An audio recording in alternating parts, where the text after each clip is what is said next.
everybody. Thanks for joining me here today. This is Nicole with Topaz, and I'm happy to welcome back Joel Wolfson. Hey, Joel. Hi there, Nicole. Joel is here to present Pure Fun with Topaz Plug-ins. So let me tell you a little bit more about Joel. Joel conducts photo workshops worldwide from his native Southwest to Italy, France, and other locales. His roster of notable clients include Newsweek, Elle, 17, Houghton Mifflin, and corporate clients such as Apple, AT&T, 3M, United Airlines, and Pillsbury. His technical articles on digital imaging have been translated for use in more than 30 countries, yet he's best known for his artistic images that we're going to be seeing here today. So with that, I will go ahead and give the screen over to Joel. Welcome, everyone, and thanks for joining me for another Topaz webinar. It's really great to be back. I really enjoy doing these, and especially today, because today is all about having fun with your images and coming out on the other end with some intriguing results using Topaz plugins to that end. I have to say I really had a ton of fun preparing for this, and I have way more examples than I can possibly show in 1 hour, but I did pick some favorites and ones that will show you what I did, and hopefully you'll have just as much fun when you try out some of what I will be showing. So the premise of this whole thing is, or at least my premise in this presentation is that I'm sort of taking it beyond my usual goal. My usual goal when I shoot is to tell a story or convey an emotion or the feel of being there. So my idea here today is to take that sense way beyond my usual realistic realm and just have a whole lot of fun in the process. So you can see on the screen here that I have Lightroom up, and that's my hub, sort of my way to organize my digital life. And you'll see me going into Photoshop, and the reason I go into Photoshop is when I need to use layers. So my little rule of thumb is if I'm using multiple plugins, I'll go into Photoshop where I have layers and masks and opacity adjustments and things like that. However, Topaz does allow you to launch directly into their plugins, so if I know I'm only going to be using one plugin or using it once, I will simply go directly into that plugin from Lightroom. Before we proceed with the actual presentation, I just want to mention that in addition to doing these webinars, I also have a lot of other resources for learning, and as does Topaz. So if you check out Pro Insights on the Topaz website, I publish articles there from time to time. You can also sign up for my email list, and I'll let you know that way when I post articles and reviews or have presets available. I do all of those things. I'll also let you know when I post to my blog and that sort of thing. So if you want more resources besides these webinars, you can sign up on my email list, and you can also check Pro Insights on Topaz. And I'm assuming most of you are also already on the Topaz list. So today I'm going to be concentrating on some really fun plugins, and that would be ReStyle, Glow, Impression, Star Effects, and I'll probably even throw in some Remask to the mix. And if you hang out till the end, Nicole said that there's going to be some discounts in a drawing. So the first image that I want to do today and work on is this one. And here's an aspen leaf that fell, and it's suspended in the grass, and I shot this late in the day with some nice backlight, and it's almost hard to tell that it's grass, and it's kind of wiry looking. And so I wanted to take this feel much farther into something almost surreal. So this is where I want to go with it. And in here, the grass almost looks like strands of wire, and it feels like the leaf has this energy, and as you start getting closer, it generates this sort of electric luminance. And when I look at this, the way I've manipulated it, it kind of, I can almost hear, you know, popping and stuff from the electricity around this leaf. And what I used to create this was pretty simple. It was using Topaz Glow and Star Effects.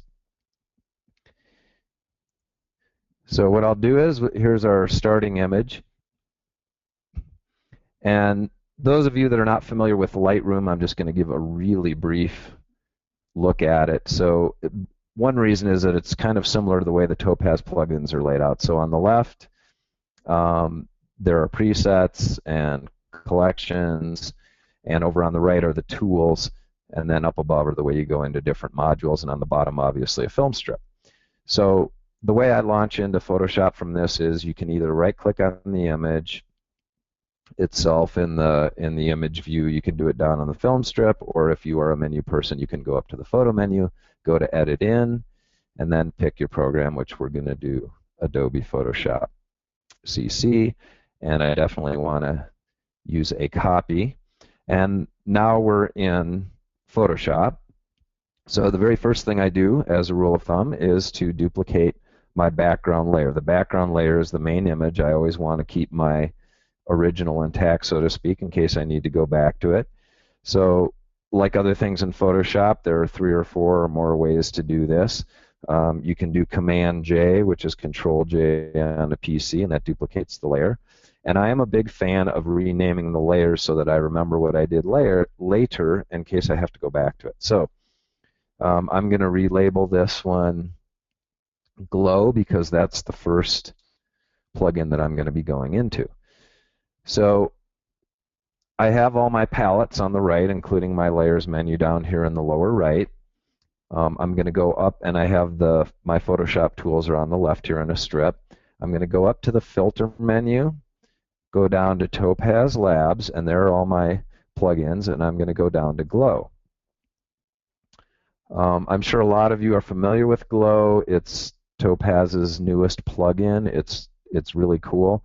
And in addition, I mean, today we're having fun, and I'm going to be really taking these things way out there and out of the realm of reality. But in addition to doing effects like this with Glow, you can also do some pretty subtle effects and use it for realistic things too. There are lots of resources on Topaz's website for that and their channel on YouTube. So I'm probably not going to go into every single control on this thing, but I'll give you a basic layout. The way the interface works, and this is their latest, you'll also see the same interface on Impression. Basically, you have all the presets over on the right here. Along the top has to do with viewing the image, so we have magnification, and you can select a before and after, side by side, top and bottom. There's a whole bunch of different variations for viewing the image. And then on the right, we have the presets. And the presets are, if you go to the top right here, are categorized into different collections. So we can do all the effects, we can do neon, etc., etc. So right now I'm on something called Fur and Feathers, which I'm probably not going to use for this image. But you can see as I click on the different presets, it just applies that preset. And then you'll notice when I do click on one of those here, why don't I just go into the ones that I'm probably going to use. So let's go into Fantasy here and see what we can find. And I'm going for that electric look, so they actually have one here called Electrify, and that one looks pretty good. So we'll use this as our starting point. Now, you notice there's a little icon with sliders on it, and that gets you into the sliders if you want to go in and adjust that. And as I mentioned, I'm not going to go through every single little slider here. One thing I'll say about the Topaz interface is they actually use really logical labels for what each of the sliders do. So although you can go through their resources, a lot of this you can even figure out on your own. What I'm looking for here is a good starting point, and I'm actually just going to use this the way it is. There's a couple other Electrify ones here that give kind of a similar feel. That one has a little too much color in it, so I think we're going to stick with the Electrify 1 here. And that's actually getting pretty close to where I want this thing. So I'm going to say OK, and then it's going to apply that, and it's going to put it back in that duplicate layer I made in Photoshop. So I've got a great starting point here, and I like the look of this. The one thing I want to do is have a little more brightness and luminance to it, like you saw in the one that I was showing as my goal. And there's a little bit too much of a dark background and whatnot, and I really want to kind of spruce that up a bit. So I'm going to create another layer. I'm going to go back to my original, the background one, and I'm going to duplicate that. This time I'm using a different method. I'm dragging and dropping onto the dog ear icon. And again, I'm going to relabel that. And I'm going to go back into Glow and add another effect to it. So I'm going to move this layer to the top. And in the spirit of labeling things properly, I'm going to put which one I used, which was Electrify 1. Now I'll go back up to this one, and I'll wait and see what I used before I relabel that one. And we'll go back up to the filter menu, back down to glow. So we're going to do another glow here. And this time remember I want to kind of add some brilliance and luminosity to this. So I'm going to go to the neon category here. And there are just like so many cool effects here. But, you know, there's blazing neon. That's pretty cool, and that's a whole different effect. That isn't exactly what I'm going for here. We have brilliant fibers down here. And this one is really probably going to be the one I'm going for. Now, I like that look, and I want to use some of that, but it's probably a little bit too much, and I'm going to end up kind of combining that with the layer I already have. Now, I'll mention that in the lower left-hand corner here, you have a strength slider and a blend mode. So I could take the opacity down to lessen this effect. And if you see, if I do that, it's looking more like the layer underneath it, which is the normal one. But if you remember, in Photoshop, I have the other glow layer I did, and that's what I want to combine it with, not the original. So instead of using this strength slider, which is essentially the same as opacity, instead of using it in glow, I'm just going to save this back to Photoshop, and then I'll blend it here because I want to be blending it with this other glow layer that I created. So before I forget, I'm going to relabel this to Brilliant Fibers, and I believe it was Brilliant Fibers 3, just in case I want to remember what I did there. So now I'm going to go up to the opacity slider in Photoshop, which is at the top of the layers palette here. You see where it says opacity. And as I bring that down, you can see if I bring it down all the way, it's just showing the layer below it. But I kind of want to go somewhere in the middle. And I think that looks great. So I'm at 50% here, and I'm just about done. The only thing I really want to do here is just add a little touch of glow. I've already got these highlights in here, and although I get kind of a glowing effect in glow, no surprise, there's a plugin called Star Effects which allows me to treat highlights individually, and I can put a glow on it essentially on each spot instead of over the entire image. So I'm going to create another copy of this one, and then I'm going to go down to Star Effects. So I'll create my new layer here first, and I'm going to relabel that. Actually, I did this wrong. I don't want to create a copy of the one. I see what happened. I don't want to create a copy of the one I just did because that's at 50% and it's seeing through to the other one. So what I really want to do is create a composite of all of these. And you can do that by holding down the Option key on a Mac, Alt on a PC, and going to the layer menu here and say Merge Visible. So what I've done is created a composite of the existing layers that were there before. And now I'll relabel this one Star Effects because that's the plugin I'm going to be going to. So I go to Filter, Topaz Lab, and Star Effects. And it's defaulting to the first preset over on the left. So quick rundown on the interface here with Star Effects for those of you that aren't familiar with it. Like the name implies, it creates stars and glows and flares and things like that. And you can see this one here, it says Aspen Sun Flare, which is one I created for another image. And so obviously this is where the presets are, and you can save your own presets. Now you'll notice there's a thumbnail at the top, and as I put the cursor over each of these, you can see it gives me kind of a quick little preview of what it's going to do. And what I'm looking for is just kind of a glow. So this distant glow one looks like a good one. And wow, that's just about exactly what I want. So you can see it's pretty subtle. I'm going to give you a before. I hold down the space bar, that gives you a before. And if you look at these highlights, I'm putting the little hand cursor over these highlights so you know where to look. And there's my after. It adds just a nice subtle glow. So kind of like some of the other plugins, even though we kind of categorize Star Effects and glow and impression and things like that into a category of special effects, there are subtle things you can do, and I actually have used star effects for just realistic photos as well. The only adjustment I might want to do on this, and over on the right are my adjustment palettes for this, is to go into the main adjustments and possibly change my threshold here. And the reason what the threshold does is the higher the threshold, the harder it looks for a highlight, essentially. So the lower the threshold, it'll go to every highlight and make it a star or whatever effect you have on there. So I'm going to bring my threshold down just because I want to have some more on there. We'll try that, and you see it's computing there. And then I have a lot more. So I like that better. I probably want to alter it just slightly. So the first thing I see is it's making these very colorful, and I don't really want that because I don't want to compete with the red leaf here. So I'm going to go to color adjustments, and the very first one I can see saturation is way up there with this using this distant glow preset. So if I bring that down, you can watch after it computes, I still have all those glows, but it got rid of the color fringing on it. So sometimes you want that, sometimes you don't. In this case, I don't really want it.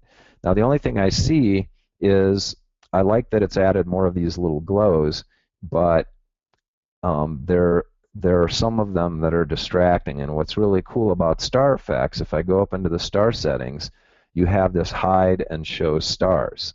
And you can also, up above that, you see combined and stars only. If I click on stars only, it blacks out the image, and then you can see exactly where the stars are. So sometimes that's kind of useful too.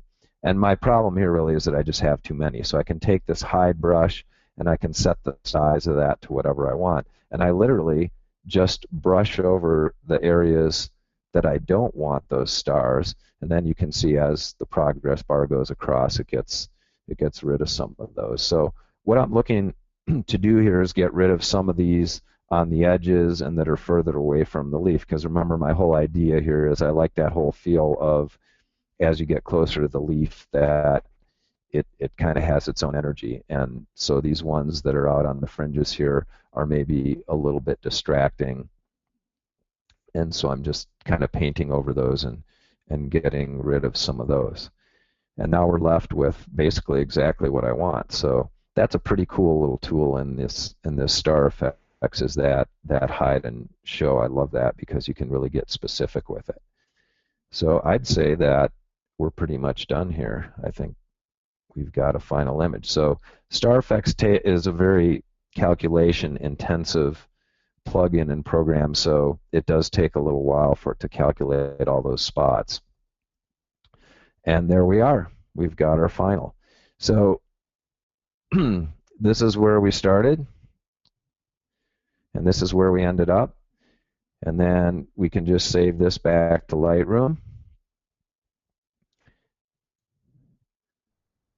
Go back into Lightroom here, and here's our original. Here's the one we just did, and I'll compare those for you so you can see. Turn out the lights, and there we are. It's a pretty cool effect, and really it was just 2 quick presets and glow, and then just a subtle little extra glow on those highlights using star effects.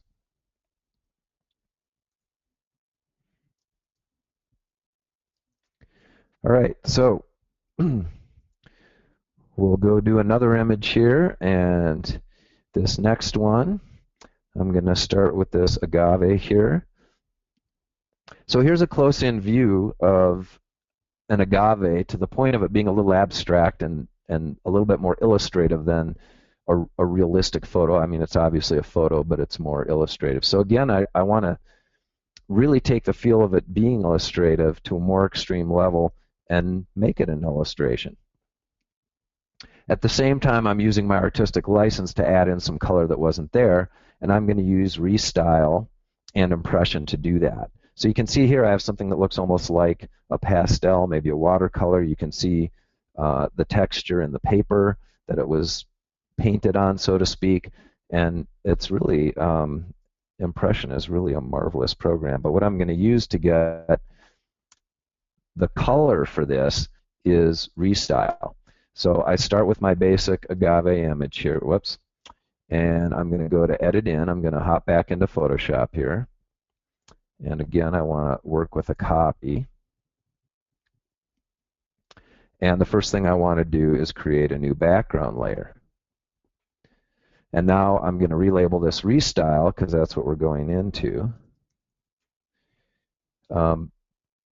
Topaz has been publishing a lot of information lately on ReStyle. They've actually had it out a while, and I had the honor of being the first guest pro to show ReStyle, and I have loved this thing ever since. So let's go into Topaz Labs under Filters. We're going to go into ReStyle. And essentially what ReStyle does is it creates a new color palette. So it remaps the colors in your image to colors in a specific palette. And this program is really all about presets. And believe it or not, there are over 1,000 presets that come with this thing.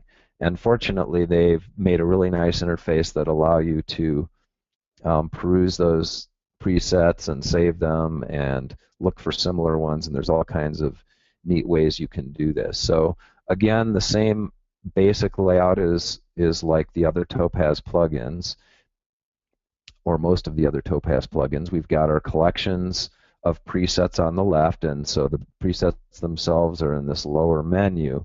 And you notice as I hover over these, first I get a little red light and then I get a little green light, and that's just telling me that it's loaded. So if I pick one of these, I can just click on it and it will apply it.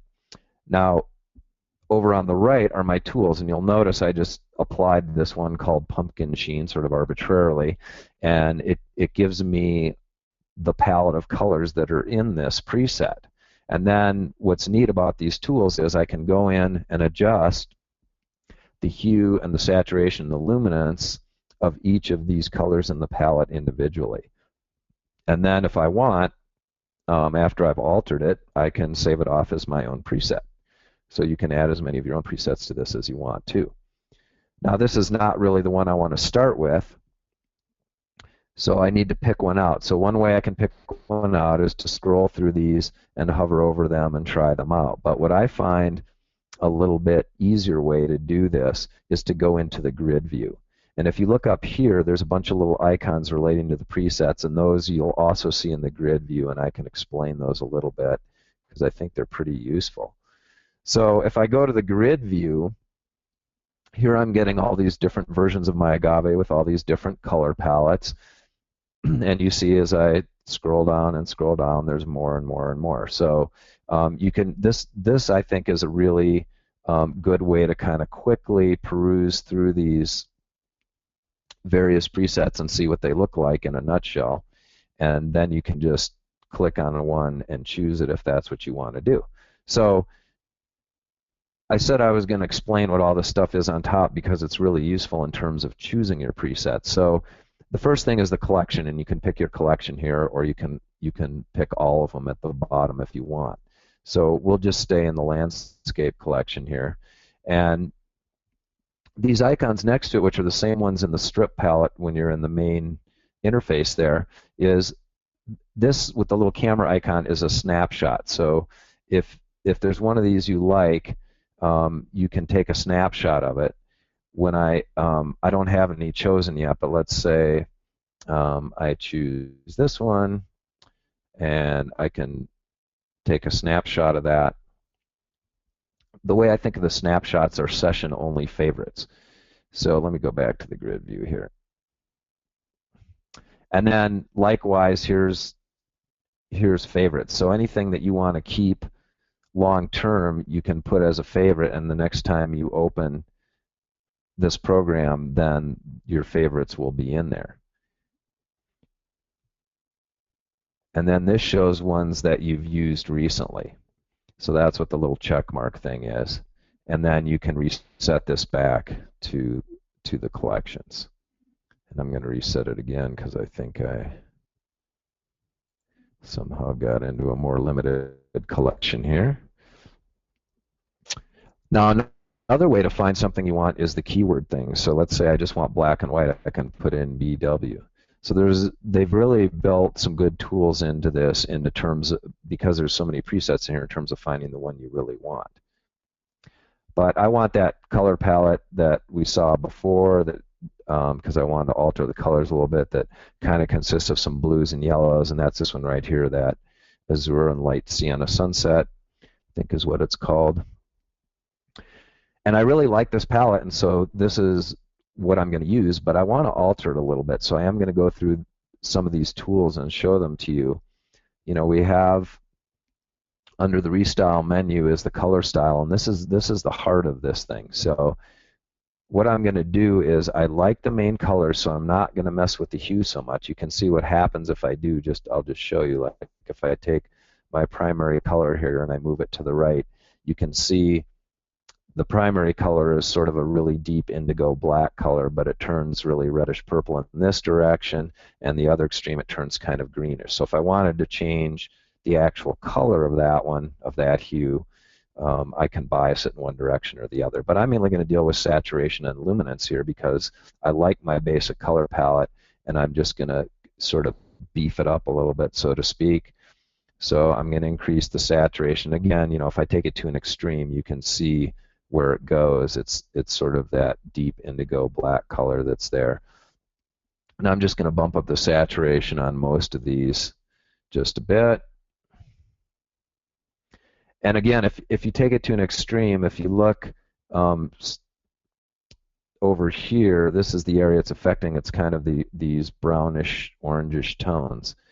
And so what I'm looking for is to just sort of increase these in a balanced way. Now this one gets a little too crazy when I bring it up, so I'm not going to apply much to that one, just a hair. And then this last color I'll bring up kind of commensurate with the rest. So now I've got a good amount of saturation going on, but overall some of these colors look a little too dark to me, so I'm going to pop up the luminance on these, which is the brightness. So I'm going to bring up the brightness of each of these colors somewhat. And I'll go through each of these colors here. And again, if you take it to the extreme one way or the other, you can see which colors that you're dealing with, and that's just a handy way to do it. Now this one, it gets a little funky. I might actually bring that down a little bit just to balance it. And then my final color here, again, I'm kind of looking for a balance in the luminance and the saturation. So here's where I started. I'm holding down the space bar, which is the same in most of the Topaz programs to do it before, and there's my after. So I have a great color palette. All I have left to do is make it look like that sort of pastel watercolory look that I had, that I was going for, because I'm going from realism to much more illustrative.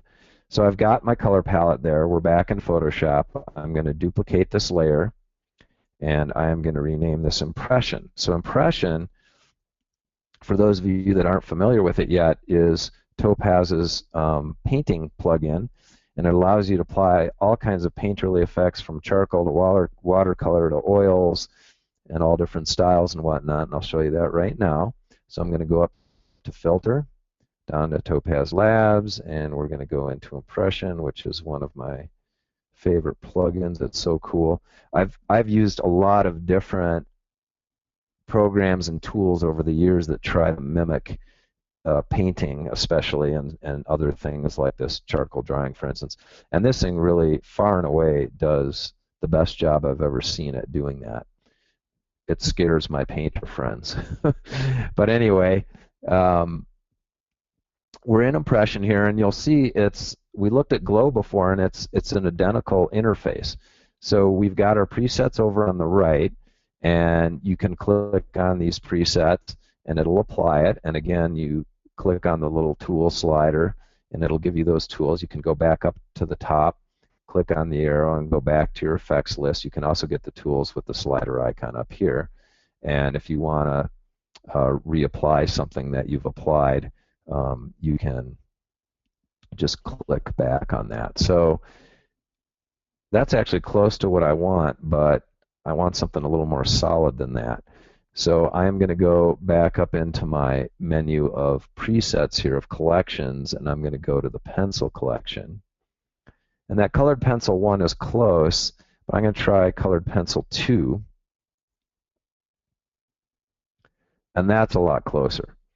So the other one is a little too pencil-y looking, if that's a real word. It's not, I'm sure. And I'm going to click on the tools here, and I'm going to adjust a few of them. Again, I can't go through every tool here because I just don't have time, but Topaz has lots of great resources on what each of these tools do. And again, like their other stuff, they're aptly named, so it's pretty easy to figure out what a lot of them do. I have an overall look here that I really like. I want to fill that in a little bit, and it's no surprise that I would use the opacity to do that. You can see the paint opacity is on a negative number, or negative on the slider. It goes up 50 is the center point, but what I want to do is just fill that in a little bit. So I'm going to bring the opacity up a fair amount here. Let's try that. And I think that looks pretty good. I mean, it's already looking a little less pencil-y and a little more maybe pastelish.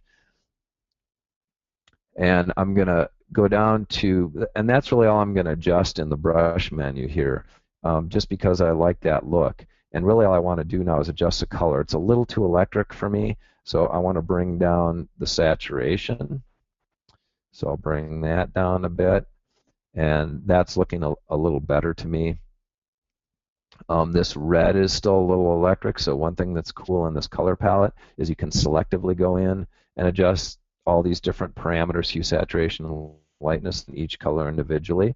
And as you hover over those, it shows you where in the image those colors are with that diagonal red striping. So I'm going to click on the red, and I'm going to take down the red saturation.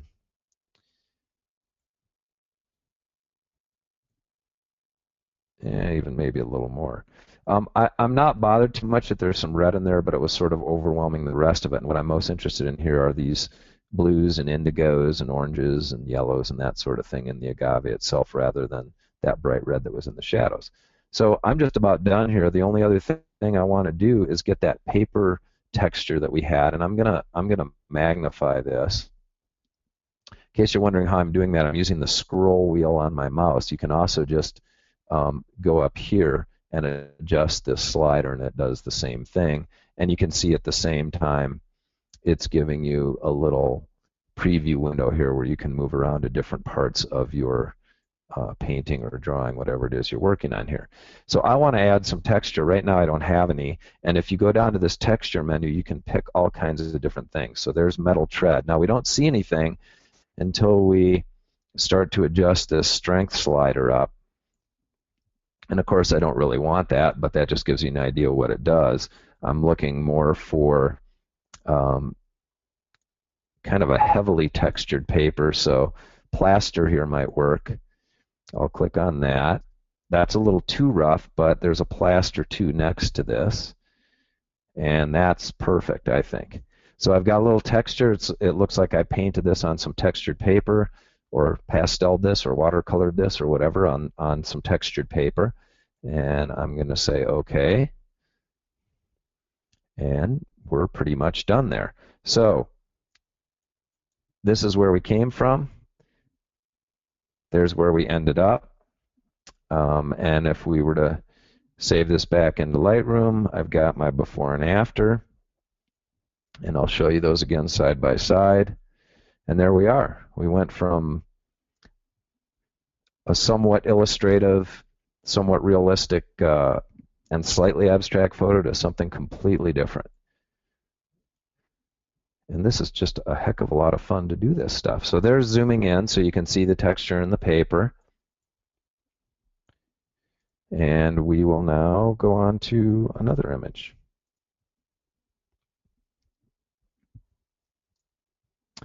So the next image here, this one actually, I love how this one turned out. I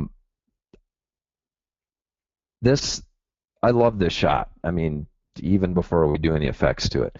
This is my daughter attending her first wedding this past summer, and this is the moment where she saw the venue for the first time, and she was just staring at this setting, and especially this trail of decorations leading up to the altar. And in fact, the bride gave her one of those flower balls that were dangling down there, and she still loves that thing and plays with it. But I can't help but wonder what's going on in the head of this 2-year-old. So I decided probably some sort of fantastical little fantasy world that she's looking at there. So that's the look I'm going for. And believe it or not, I do this with just primarily glow, and I use a little remask to mask it out. And I'll show you how I do that. So first I'm going to go to my starting image here, and I'm right-clicking, going to Edit In, and again I'm going to go back into Photoshop because I'm going to be using a couple layers here.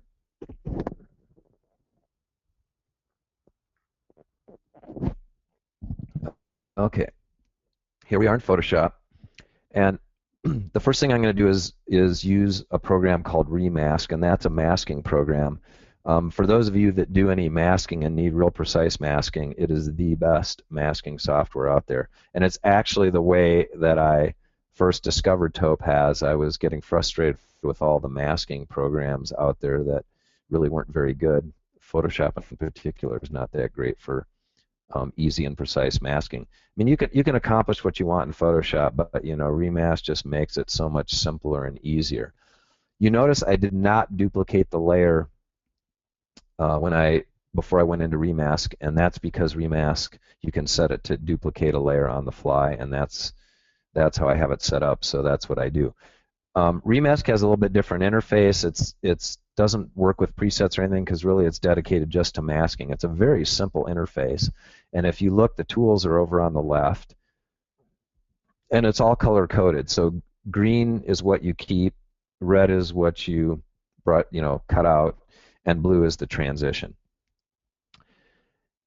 Now, for those of you that know a little bit about masking or even just the basics, with masking, black conceals and white reveals, and then gray is somewhere in between. So the idea is I want to mask out the upper portion of this because that's the scene she's going to be looking at that's more or less like what I think is the little fantasy world in her head when she looks at all this. So generally when I'm doing masking, I go to 100%. So here's our tools up here for moving around on the image and magnifying and all that sort of thing. So if I click the magnifier, I'm going to start over on the edge of the photo. And all I'm going to do is I'm just kind of doing this upper portion. And so I draw the line with the blue brush, which is the compute brush. And I'll just go like this. And you know, it isn't all that important. This isn't a precise mask. And in fact, I'm using a somewhat wide transition brush here, the compute brush, just because I want a kind of a soft transition into the rest of this. And so I'm not being careful at all about drawing a straight line or drawing it around anything in particular. I'm just drawing it across the top portion there, which is what I want. And I'm going to go back to the overall view. Now, you notice that the whole thing is green except for our compute line. And we need to have both red and green because we have to tell the program what to cut and what to keep. So the easy way to do this with a broad area like this is the fill. I could brush it in with this red brush, with the cut brush, but I'm going to use the fill bucket. Some of you remember that from other tools in Photoshop. And I'm cutting out the bottom here.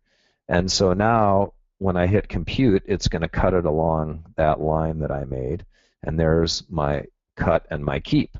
The white reveals and the black conceals, and then we have a little gray in here, which will be sort of a softer transition. I can split the window and then define the window to show the keep and the cut. So I can show just the cut, I can show just the keep, I can show the whole map that I originally had. So you have lots of viewing options, and you can go back and forth and tweak these. That's not my purpose here. I'm just looking for kind of actually a more general mask. I'm definitely not using Remask to its fullest potential here, but I like this tool in general for masking. So I'm going to say OK, and that brings me back into Photoshop. And we haven't seen anything happen yet other than you can see down in my layer menu I have the icon here for the mask. So I know that I have my mask in place. So with that layer selected, I'm going to go up to my filter menu. I'm going to go down to, I'm going to actually use glow in this. Now I could probably use glow or impression. That sounds a little strange, but there are some effects that kind of cross over. That's a pretty cool effect, but that's not what I'm looking for. I'm in the neon category here, and you remember this layout from before, so I've got all my categories up here, and I'm going to go into the fur and feathers, which sounds like a funny one to go into, but it's actually not too dissimilar from some of the impressionist effects in impression. So I probably could have used either program for this, but I just like the way some of these fur and feathers thing work. So it just gives it that a little more of a fantasy look to me, and yet painterly at the same time. So that's pretty good, but it's too dark. Let's try Fur and Feathers 2. That's actually a lot more what I like. Now I can see these musicians came out. I can see the trees. Remember, I'm not going to see her this way or the grass this way. So really what I'm looking at is the upper part. As soon as I save this back into Photoshop, that mask will be applied. So what I want to do here is click on the tools and just adjust this a little bit to make it a little more vivid. So what I'm going to do first is increase the contrast. So I'm working in the primary glow menu here. I'm going to go down to the contrast, and I'm going to bump that up a bit. And that's pretty good. I probably don't want to go too much higher here just because the more contrast I give it, the darker the darks go, and the trees are already a little bit dark. The other thing here is I'm going to bump up the saturation quite a bit because I want those trees to be more vivid. Now, again, I'm ignoring this bottom part. I'm looking for what's going on up on top here. And I think we're pretty much there.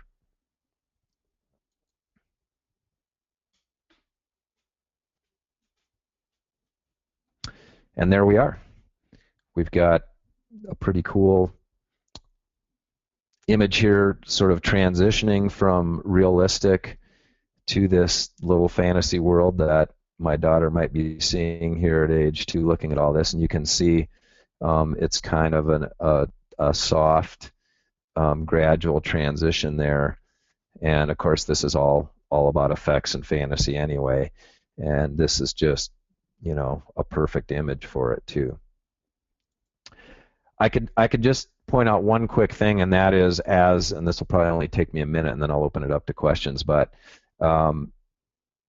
I could add a little glow. So this was one alternate I thought about, and it's just, again, this is all for fun, so it's all just personal preference, and it's really your call how you do it. And the main thing is just to make some cool images and just have fun in the process. But what I might do, I'm not following my own rules here. I forgot to label that glow, but I'm going to label this one star effects. And you remember I did kind of a subtle glow in that other one, and what I'm going to do this time is add kind of a stardust effect with some little stars dancing around in the image. So I'll go to star effects again, and here I actually am going to use it to sort of make some stars in the image. And actually, you know what? Let me cancel out here because I want to show you a quick little trick. And that is, remember I said that star effects is very computationally intensive.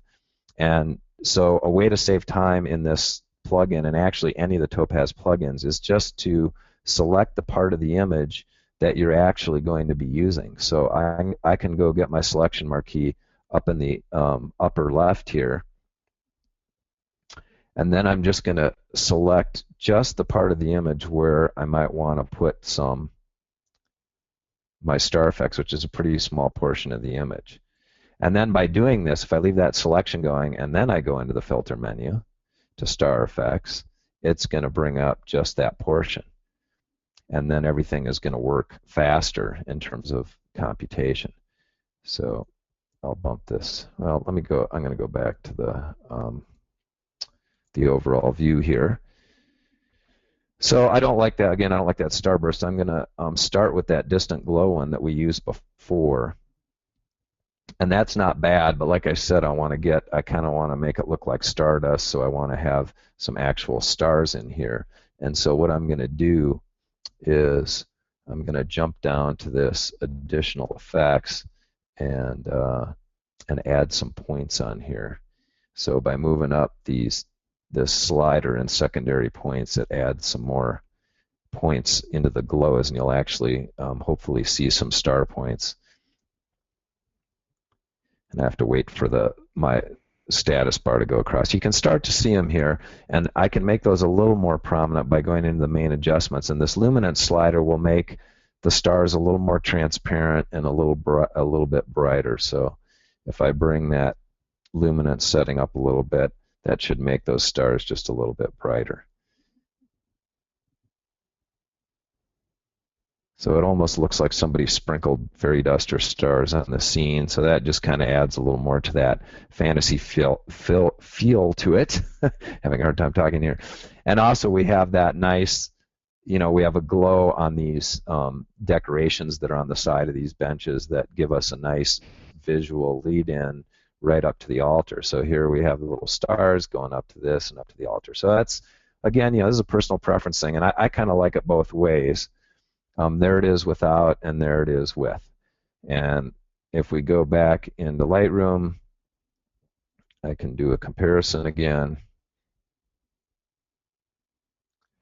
And our before on the left, our after on the right. If I zoom in, you can see the before and after on these effects.